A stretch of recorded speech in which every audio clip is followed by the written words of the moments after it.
Dans le sport, certains noms ne souffrent d'aucune contestation. Le football à Messi, le tennis à Federer. Mais la pétanque, ce sport que l'on croit réservé aux après-midi paisibles des villages, a un nom devant lequel le monde entier s'incline. Philippe Quintès. Un homme, une icône, un artiste, transformant la boule d'acier en art. En deux occasions, Claudie aurait pu revenir.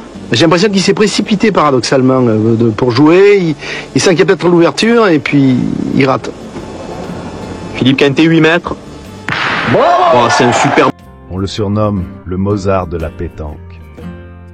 Mais derrière cette gloire, il y a des années d'efforts acharnés, des entraînements silencieux, des lancers qui faisaient saigner les mains, des échecs qui en auraient découragé plus d'un. Mais pour Philippe Quintet, chaque échec n'était qu'une marche vers de nouveaux sommets. Ce n'est pas l'histoire d'un simple athlète, c'est le parcours d'un homme qui a transformé un jeu populaire en un art du sport de haut niveau. Philippe Quintet est né en 1967, à Chartres, une ville paisible de France. Son enfance s'est écoulée au rythme des après-midi tranquilles. Le son des boules roulant sur le gravier, des ouvriers qui cherchaient du réconfort dans chaque lancer. Le petit Philippe ne se doutait pas que ce simple jeu allait inscrire son nom dans l'histoire du sport mondial. Petit, Philippe n'avait pas de don particulier. Il a souvent perdu. Il a échoué encore et encore.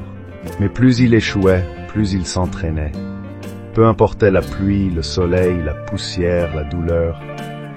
Il croyait fermement que celui qui persévère plus que les autres ira toujours plus loin que les autres. Le temps a prouvé.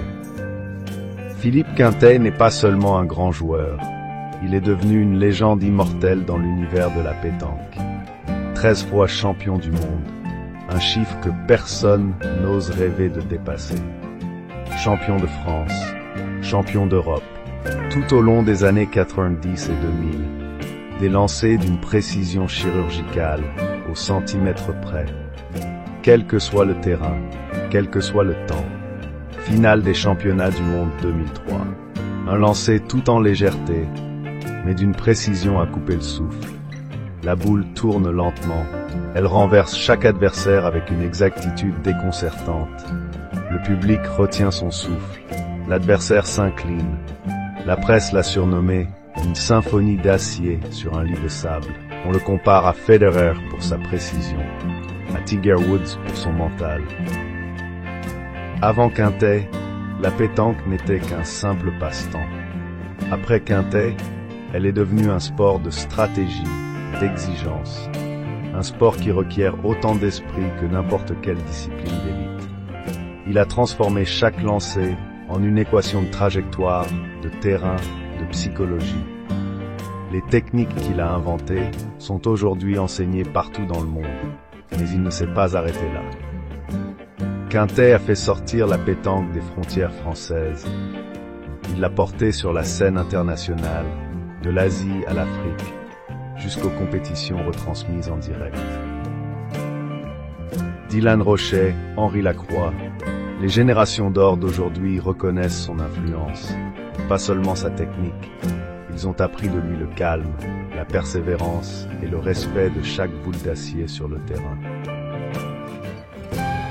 Philippe Quintet a laissé bien plus que des titres. Il a laissé des standards, des stratégies et l'esprit français, précision, fierté, sang-froid. Il a transformé la boule d'acier inerte en une véritable œuvre musicale du sport. Petit garçon battu d'autrefois, au roi incontesté de la pétanque d'aujourd'hui.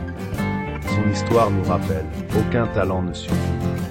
Sans persévérance, aucune victoire n'est facile, sans échec pour apprendre et grandir. Et selon vous, qui pourra surpasser Philippe Quintet dans le futur? Ou bien cette place lui appartiendra-t-elle pour toujours? Dites-le en commentaire.